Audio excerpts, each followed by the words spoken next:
ನಮಸ್ಕಾರ ರೀ ಎಲ್ಲ ಕ್ರೇಜಿ ಮಂದಿ. ಇವತ್ತಿನ ವ್ಲಾಗ್ ಸ್ಟಾರ್ಟ್ ಮಾಡಮಿ ನೋಡ್ರಿ. ಮುಂಜಾನೆ ಅದು ಕೂಡಲೇ ಸಾಲಿ ಕಡೆ ಬಂದಾಗ ಸಾಲಿ ಬಲ್ಲಿ ಇಸ್ ಮಂದಿ ಇದ್ರು ನೋಡ್ರಿ. ಇವ್ರು ಏನು ನಡ್ಸ್ಯಾರತ್ತ ನನಗೆ ಗೊತ್ತಿಲ್ಲ. ಅಲ್ಲಿ ಹೋಗಿ ನೋಡಮ್ ನಡ್ರಿ. ನಮ್ಮ ಮಾಮ ವಿಡಿಯೋ ಮಾಡಾಕತ್ತ ನೋಡ್ರಿ. ವಿಡಿಯೋ ಮಾಡಾಗ ಏನು ಹೇಳೋಣಂತ ಒಂದು ಸ್ವಲ್ಪ ನೀವು ಕೇಳ್ರಿ. ಹಿಂಗೆ ಹೇಳ್ದ ನೋಡ್ರಿ. ಅಲ್ಲಿದಿಂತ ಸೀದಾ ಬಂದೇವಿ ರೀಲ್ಸ್ ಮಾಡಾಕ. ಇವು ಅಣ್ಣಗಳು ರೀಲ್ಸ್ ಮಾಡ್ಲತ್ತಾರ. ರೀಲ್ಸ್ ಹೆಂಗೆ ಮಾಡ್ತಾರ ಹಿಂಗೆ ರೀಲ್ಸ್ ಮಾಡ್ಲತ್ತಾರ. ರೀಲ್ಸ್ ಗಿಲ್ಸ್ ಎಲ್ಲ ಮುಗಿಸ್ಕೊಂಡು ಮನೆಗೆ ಹೊಂಟಿವಿ. ಈಗ ಮನೆಗೆ ಹೋಗೋದು. ಈ ಸತ ನಾವು ಮನೆಗೆ ಹೊಂಟಿವಿ. ಈಗಂತೂ NS ಗಾಡಿ ಮ್ಯಾಗ 4 ಮಂದಿ ಕೂತ್ ಹೊಂಟಿವಿ. ಹಿಂದೆ ಕೂತೊಂದು ಗಾಡಿ ಅದ. ಅಲ್ಲಿದಿಂತ ಬಂದೀವಿ ಅನಟ್ರನ್ಯಾಗೆ ನಮ್ಮ ದೋಸ್ತ ಸಿಂಧಿಗೆ ಹೋಗಂಬ ಸ್ವಲ್ಪ ಕೆಲಸ ಅದ ಅಂತೇಳಿ ಕರ್ಕೊಂಡು ಹೊಂಟನ್ರಿ. ಸೀದಾ ಹೋಗನ್ನೇ ಹೋಟೆಲ್ಗೆ ಹೋಗಿವ್ರಿ. ಆರ್ಡ್ರೂ ಬಂದದ್ರಿ.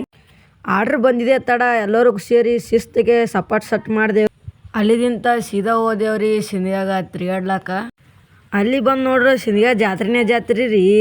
ಏನಿದು ಅಂತ ನೋಡಿದ್ರೆ ಸಂಗೊಳ್ಳಿ ರಾಯಣ್ಣಂದು ಏನೋ ಮಾಡತ್ತಾರ್ರಿ. ಇಲ್ರಿ ಸಂಗೊಳ್ಳಿ ರಾಯಣ್ಣಂದು ಹಾಗೆ ನೋಡ್ಕೋತ ಮುಂದೆ ಹೋದೇವ್ರಿ. ಮುಂದೆ ಹೋಗೋದಕ್ಕೆ ನಮ್ಮ ಊರನ ಒಬ್ಬ ಡ್ಯಾನ್ಸ್ ಹೊಡ್ಲತ್ತ ನೋಡ್ರಿ ಅಲ್ರಿ ಧ್ವಜ ಹಿಡ್ಕೊಂಡು. ಅದೆಲ್ಲ ನೋಡಿ ನಮ್ಮ ನಡೆ ಸೀದಾ ಊರಿನ ಕಡೆ ಅನ್ಕೋತ ಊರಿಗೆ ಬಂದೇವ್ರಿ. ಇವತ್ತಿನ ಬ್ಲಾಗ್ ಇಷ್ಟೇ ಅದ. ನಾಳೆ ಸಿಗುಮ್ರಿ ಎಲ್ಲರಿಗೂ ಮತ್ತೊಂದು ಬ್ಲಾಗ್ನಾಗ. ಇವತ್ತಿಗೆ ಇಷ್ಟೇ ರೀ.